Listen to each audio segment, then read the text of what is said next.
Des Vichysois soudés, mais des Vichysois indisciplinés. Les joueurs de l'Allier s'inclinent pour leur dernier match à domicile lors de la saison régulière de Fédéral 2. 21-10 face au leader issoirien. Les joueurs d'Issoire qui poursuivent une belle série de 7 victoires d'affilée. Le RCV en possession du ballon pour leur première entrée dans les 10 dernières minutes de cette première mi-temps. Toujours 3-0 pour le RCV. Et le ballon qui tarde à sortir là, les libérations qui sont assez lentes du côté vichysois.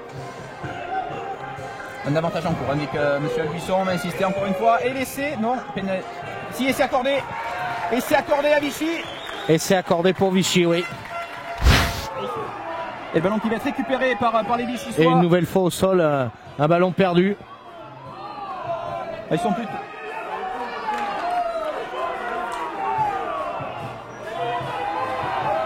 Les esprits qui s'échauffent encore un petit peu.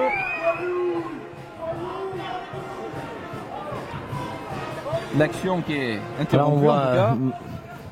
Les esprits s'échauffent un peu. On voit que ces situations de jeu au sol sont pas claires du tout pour les deux équipes depuis le début de la partie.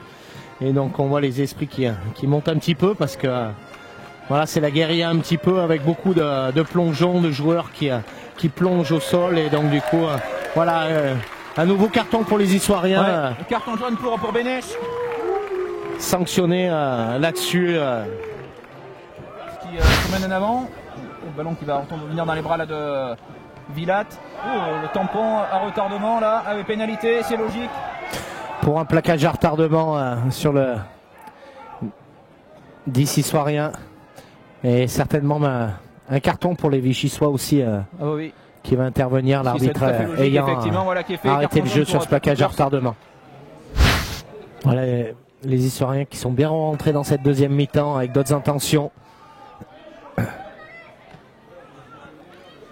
Alex, ce ballon qui est récupéré là par Touris. Oh là, le gros plaquage de Roche. Oui, plaquage à l'épaule là. Les esprits qui s'échauffent encore une fois.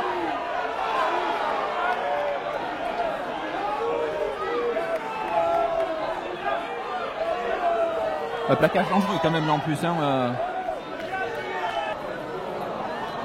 Ouh là là, il y a encore numéro 5, c'est la même faute que tout à l'heure.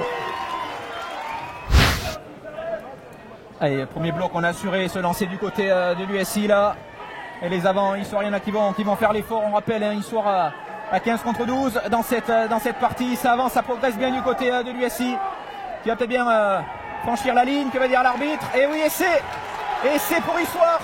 Vous avez pu le voir sur sport20.fr et la montagne.fr cette semaine. Un papier en chiffres à assurer leur excellent parcours, leur incroyable parcours cette saison. Et ils étaient sur une série de 21 victoires en 21 matchs avant cette journée. Et ils ont signé le 22/22, un sans faute.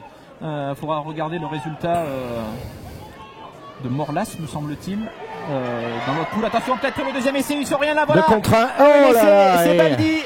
Qui vient juste de rentrer en jeu. Qui va l'aplatir sous les poteaux sur ce service. Ah, certainement un essai qui risque de breaker pour les Issoiriens. Voilà, les Vichysois, un petit quart d'heure de la fin. Ah oui, pour se mettre de l'USI, Suchet pour Roulin. Roulin, le jeu au pied du troisième ligne du RCV. Et un bon retour de Touris. Ouais, pénalité. Et voilà, encore un joueur qui impacte un joueur au sol. Alors on est sur jeu dangereux.